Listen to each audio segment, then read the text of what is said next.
Empezamos con una idea que, la verdad, lo cambia todo.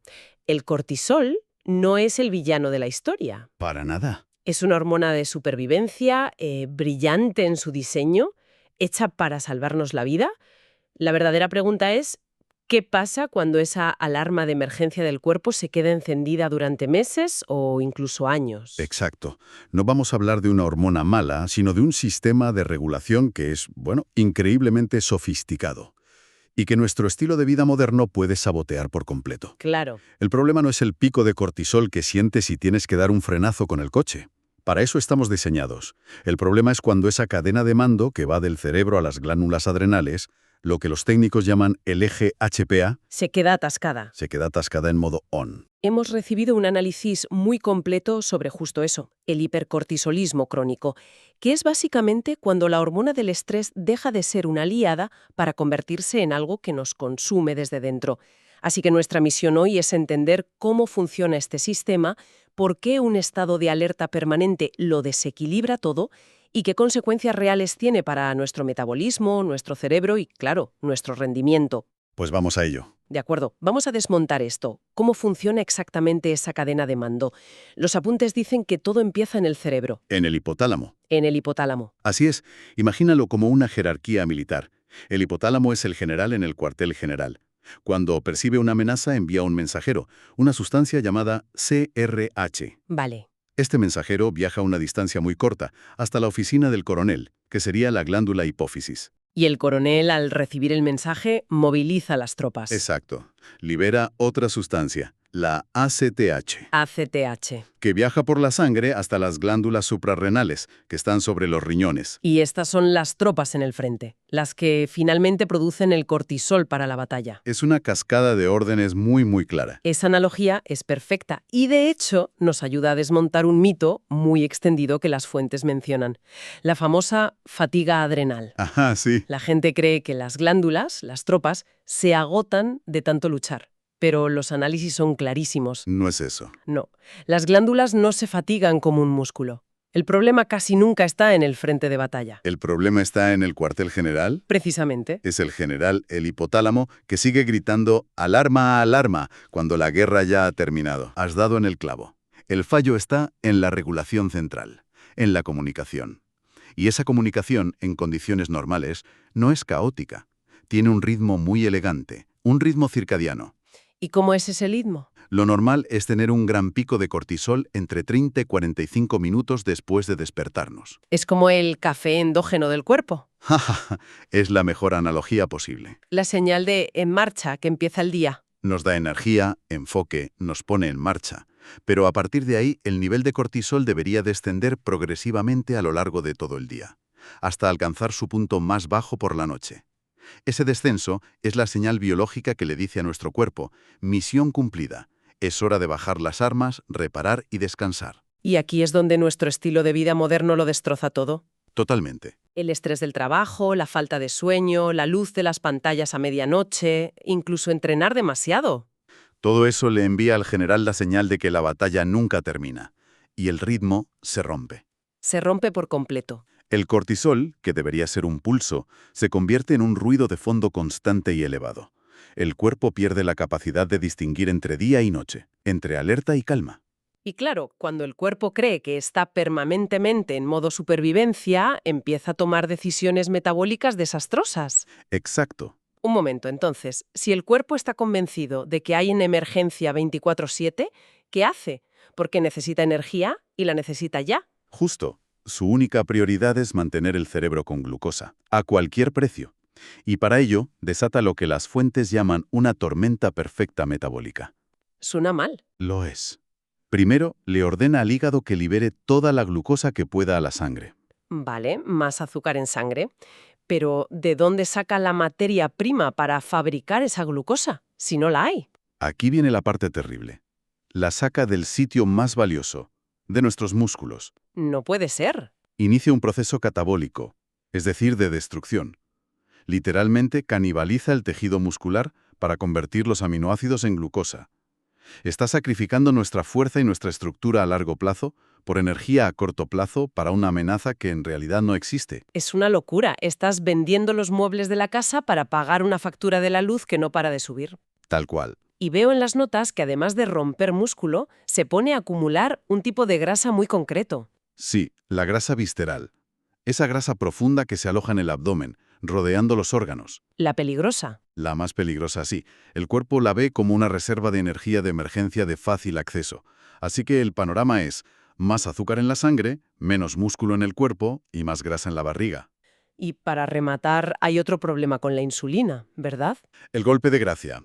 Para mantener la glucosa alta en la sangre para el cerebro, el cortisol bloquea la acción de la insulina en el resto de células. ¿Cómo? Es como si pusiera un guardia en la puerta de las células musculares para que no consuman la glucosa. Las células se vuelven sordas a la insulina. Lo que nos lleva directos a la resistencia a la insulina, Directos.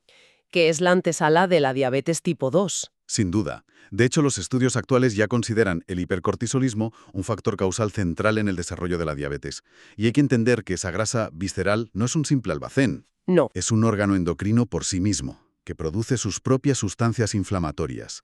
Y estas sustancias empeoran aún más la resistencia a la insulina. Creando un círculo vicioso. Uno que se retroalimenta sin parar. Un círculo vicioso que no solo destroza el cuerpo, sino que, por lo que veo aquí, también nos pasa una factura mental enorme.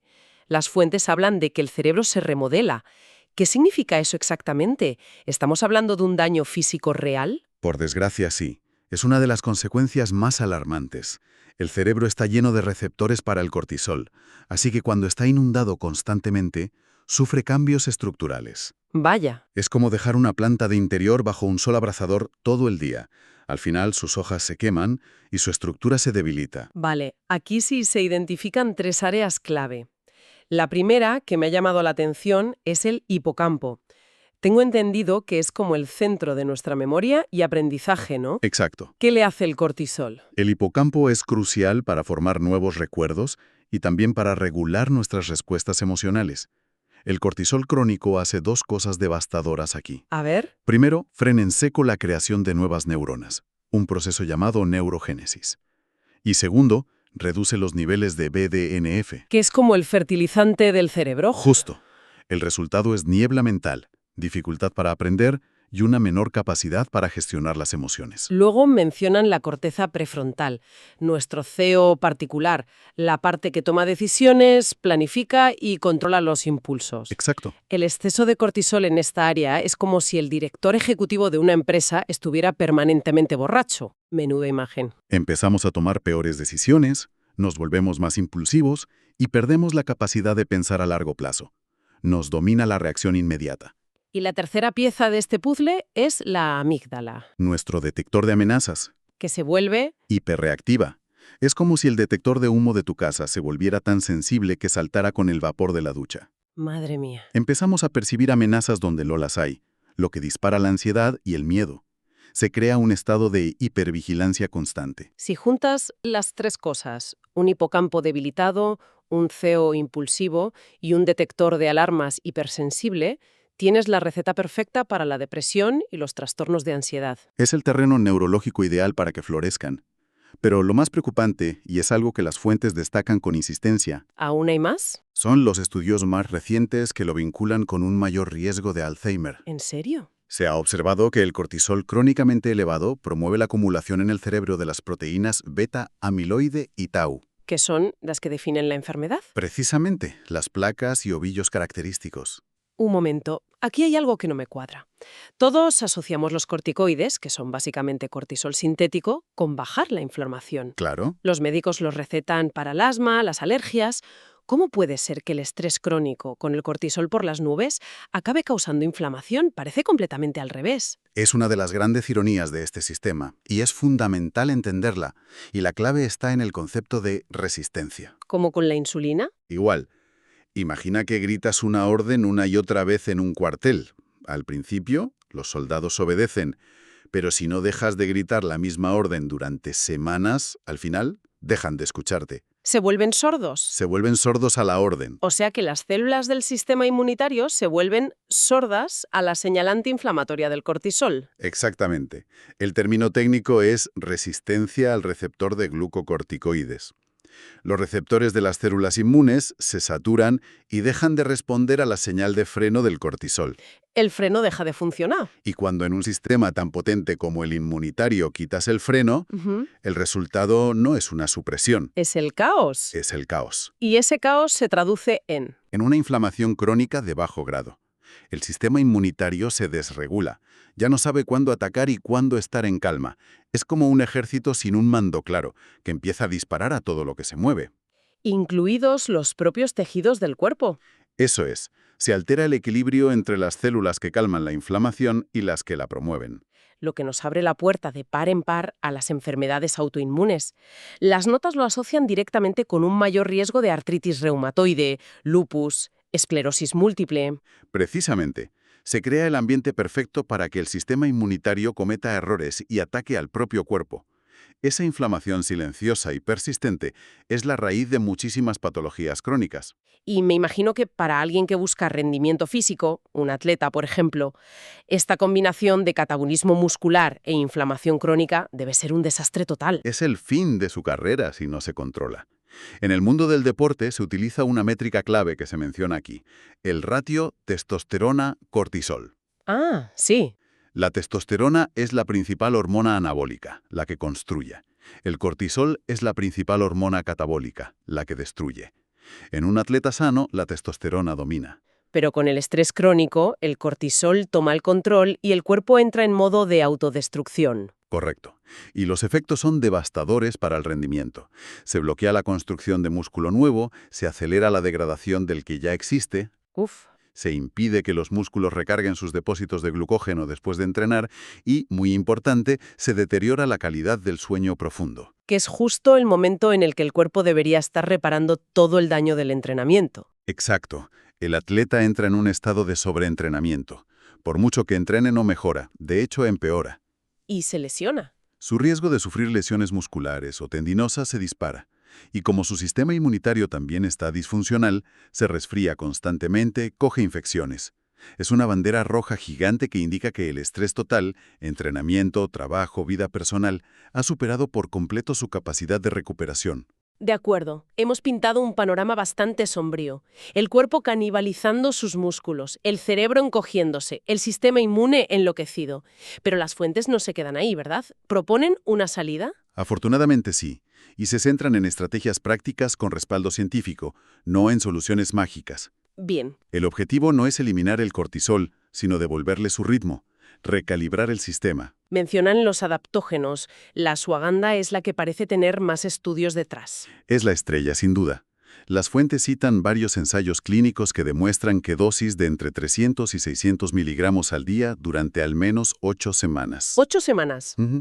Consiguen reducir de forma significativa los niveles de cortisol en sangre, además de mejorar la percepción subjetiva del estrés y la calidad del sueño.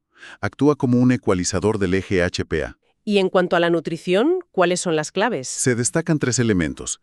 El primero, los ácidos grasos omega 3, EPA y DH. Los clásicos. Sí, son potentes antiinflamatorios naturales que ayudan a combatir esa inflamación de bajo grado de la que hablábamos y parecen modular directamente la respuesta del eje HPA. ¿Vale el segundo? El segundo es un compuesto llamado fosfatidilcerina, que ha demostrado ser muy eficaz para amortiguar los picos de cortisol que se producen después de un ejercicio muy intenso, ayudando a acelerar la recuperación. Interesante. ¿Y el tercero? ¿Parece más de soporte general? Sí, es la base. Asegurar niveles óptimos de magnesio y vitamina C. No son una solución directa, pero son cofactores esenciales para que toda la maquinaria del eje HPA y la producción de neurotransmisores funcionen correctamente. Si te faltan esas piezas. El sistema no puede regularse bien. Hablemos del sueño, que parece el pilar fundamental. Es el gran reseteo del sistema. Es el inhibidor natural más potente del cortisol. Durante el sueño profundo, el eje HPA se apaga casi por completo. Es el momento en que el general por fin se va a dormir y el cuartel se queda en silencio. Qué buena imagen. Y las claves para protegerlo son muy prácticas. Se basan en sincronizar nuestro reloj biológico. Luz solar por la mañana para arrancar el reloj. Fundamental. Exponerse a la luz del sol en las primeras horas del día es la señal más potente para anclar nuestro ritmo circadiano. ¿Y la contrapartida? Es la oscuridad casi total por la noche. La luz azul de las pantallas le dice a nuestro cerebro que sigue siendo de día, lo que suprime la melatonina y mantiene el cortisol alto cuando debería estar por los suelos. Y hay un último detalle. Sí, mantener el cuerpo ligeramente frío por la noche. Un descenso de la temperatura corporal es una señal clave para iniciar y mantener el sueño profundo. Y por último, el mindfulness y la meditación, que según esto es mucho más que relajarse. Muchísimo más. Esto es fascinante. Estudios con neuroimagen han demostrado que la práctica regular de mindfulness provoca cambios físicos en el cerebro. Cambios físicos. Sí. Consigue literalmente revertir parte del daño del cortisol, aumenta la densidad del hipocampo, nuestra central de memoria, Ajá. y reduce el tamaño y la reactividad de la amígdala, nuestro detector de amenazas. Estás entrenando activamente tu cerebro para que sea menos reactivo al estrés. Entonces, si unimos todas las piezas, el mensaje final es muy claro. El cortisol no es el enemigo. No lo es. El verdadero peligro es vivir biológicamente atrapados en un estado de emergencia que nunca termina. El problema no es el estrés agudo, es la ausencia crónica de recuperación. Creemos que tenemos que ser más duros, aguantar más. Y no va de eso. No, la verdadera clave es ser más inteligentes en cómo y cuándo nos recuperamos. Y gestionarlo no es simplemente tomarse la vida con más calma, es una intervención activa para restaurar los pilares de nuestra biología. Exacto. Es devolverle al cuerpo sus ritmos naturales, a través del sueño, la nutrición, los ciclos de luz y oscuridad y un entrenamiento bien dosificado. Cuando el eje HPA vuelve a funcionar con sus pulsos naturales en lugar de con un ruido constante, el cuerpo por fin puede salir del modo supervivencia. Y solo entonces puede volver a su verdadero trabajo: rendir, repararse y prosperar. Has dado en el clavo. Es el cambio de un estado de gestión de crisis a un estado de crecimiento y optimización. Esto nos deja con una última reflexión. Hemos visto que un cortisol descontrolado remodela negativamente nuestro cerebro, debilitando la memoria y disparando la ansiedad. La pregunta que queda en el aire es: si estas estrategias no solo frenan el daño, sino que pueden revertirlo, ¿hasta qué punto estamos tomando el control para remodelar activamente nuestra propia arquitectura cerebral? Quizás el objetivo no es solo gestionar el estrés, sino construir conscientemente una mente que sea, por diseño, fundamentalmente más resiliente, más clara y más fuerte.